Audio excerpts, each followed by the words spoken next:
Hello everyone.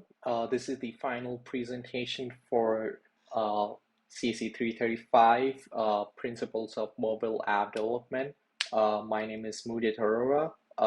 My ASU ID is 12202784888. This is an iOS development class. My app name is called ParkPal.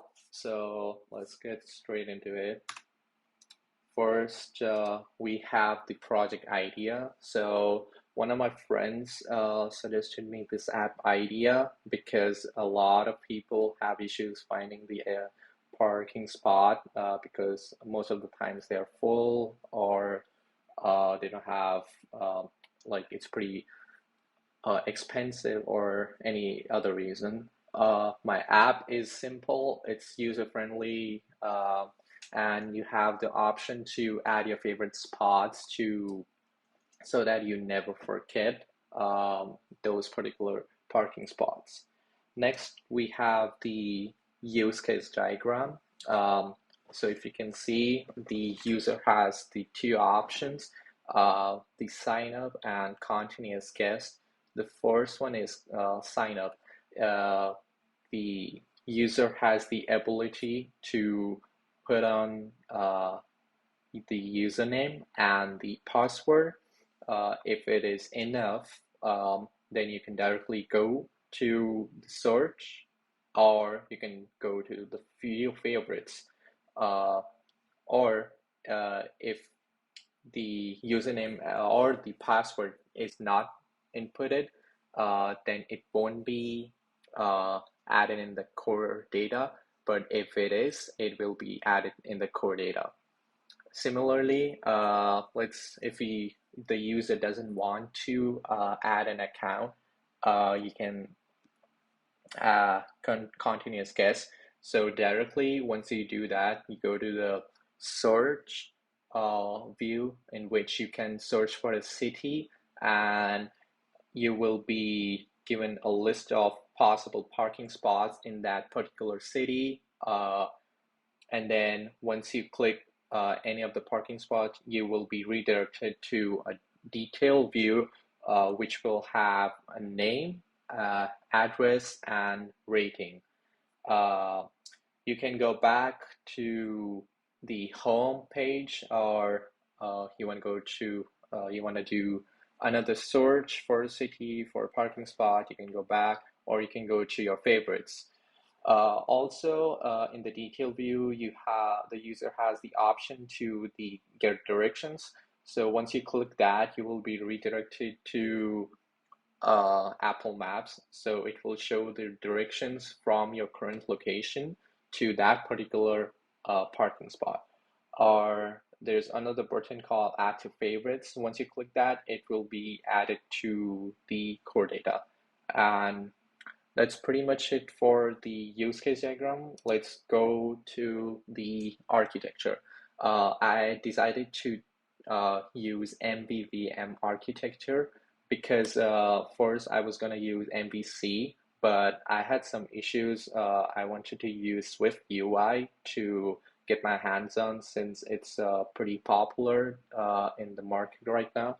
So I switched from MVC to MVE basically. So basically, the first is gonna be the content view, in which you're gonna have the home view that is basically the sign up page once you click that button, and the continuous guess is gonna be the search view, and once you search that, it will be having the detail view. Let me go back, or the favorites view.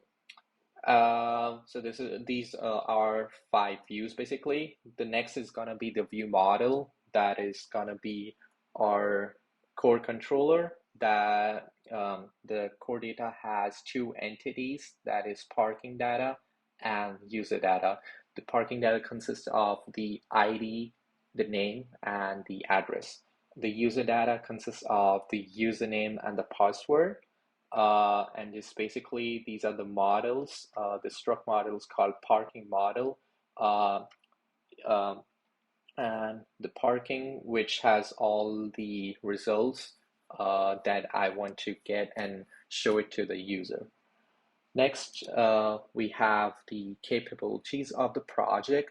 So uh, my main purpose for this app was to for the user not to worry about making an account for to search for the parking spots, because most of the apps require you to first log in, sign up, and all that hassle you have to do.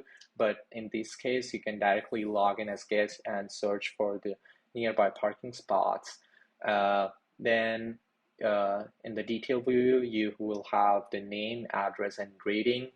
You get all possible options available nearby to that city, and you can add to the favorite spots.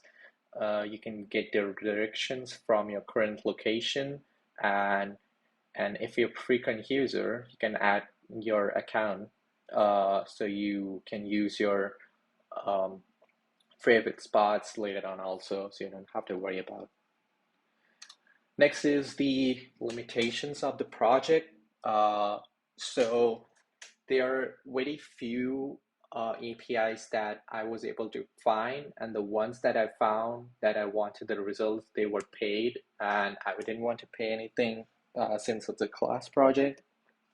Um, so it's a bit difficult to find the right API. So that's why I use the Google API. I didn't use the Google Places API since there were some issues in getting the data properly. So I used the normal Google Maps API.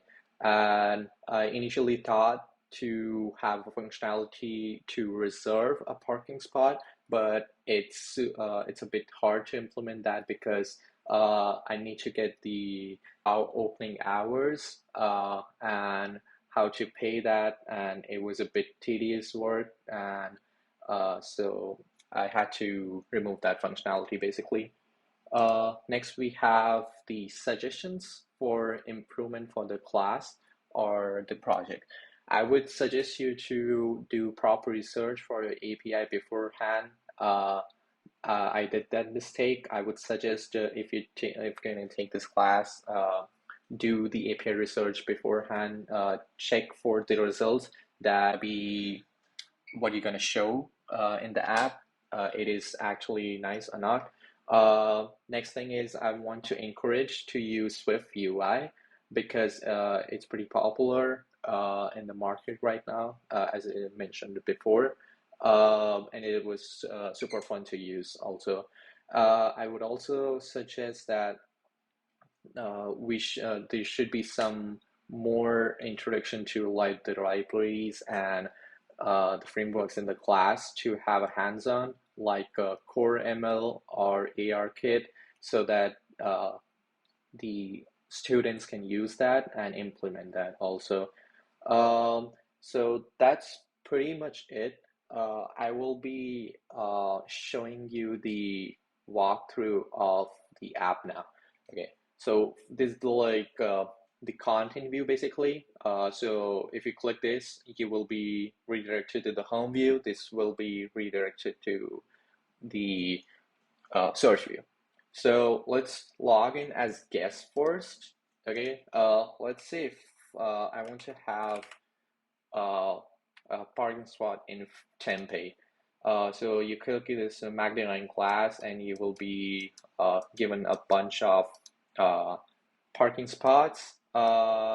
So let's say, so I think the West 6 looks fine. And then first, once you click that, so you will be having a detail view.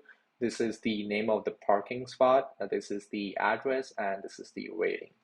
So once you click on get directions, you can click on this, and from Yar, so right now I'm at Tempe, near the university.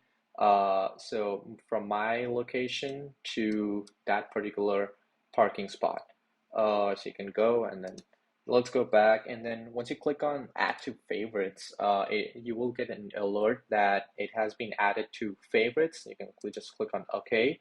And if you go to your favorites, so you see this was the parking spot that we added in the favorites.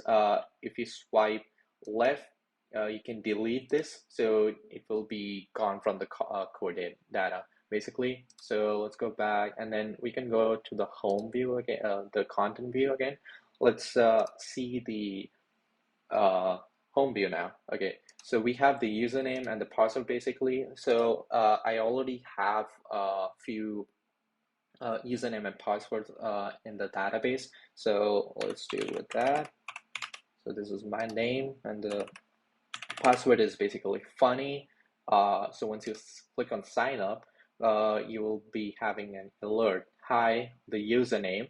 Welcome to ParkPal. So you click OK, and then you can just go back to the content view, the search view, or the favorites basically. So right now, we don't have anything in our favorites. So let's search for a city. Let's do Phoenix now. So once you search this, so you will be again shown a bunch of parking spots. Let's click on this, and then get directions is the same thing. Add to favorites. Okay, and then these are the main functionalities. Uh, we have the map functionality, the table view, and calling an API basically. So all the requirements has been done for this project, and I hope this can be useful for the users. Thank you.